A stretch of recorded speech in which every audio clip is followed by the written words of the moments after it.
Når du skal lave hjælpelinjer i Canva, går du ind i dit design og klikker åbn. Og over i fil herover til venstre, så går du ned under indstillinger, og så siger du tilføj vejledninger.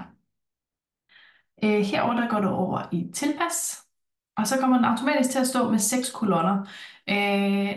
Det er jeg ikke rigtig interesseret i, så jeg går ind og trykker 0, og går ned på rækker og trykker 2.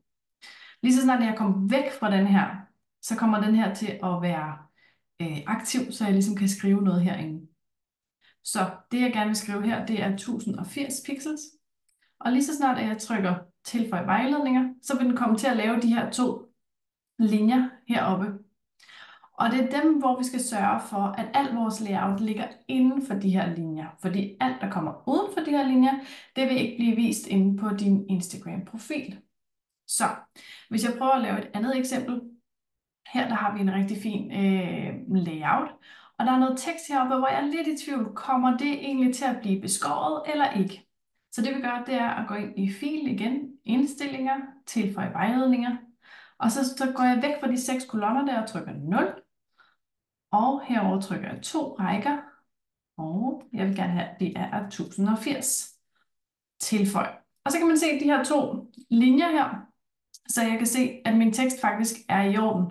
Men hvis nu, at jeg var kommet til at sætte min tekst, lad os bare sige heroppe, så når den viser den inde på Instagram på din profil, så vil den jo blive beskåret til det her kvadrat. Det vil sige, at man vil ikke kunne se, at der står Vejle. Det vil være super ærgerligt. Så derfor sørg lige for, at din tekst er hernede. En anden måde, du kan lave de her linjer på, eller lave sådan en lille hjælp på, det er ved at lave en firkantet boks, som du efterfølgende sletter. Så det er sådan en midlertidig boks.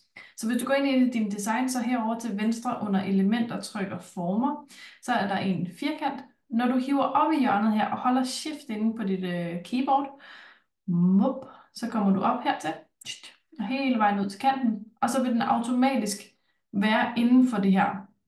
Så her der vil du kunne se alt det tekst, som jeg ligesom skal skrive, det skal være inden for den her firkant. Selvfølgelig så husker vi lige at slette den her firkant, inden vi poster, ikke? Også fordi det ser jo ikke vanvittigt flot ud. Så slet, og så er du helt sikker på, at du har al din tekst, som du skal bruge.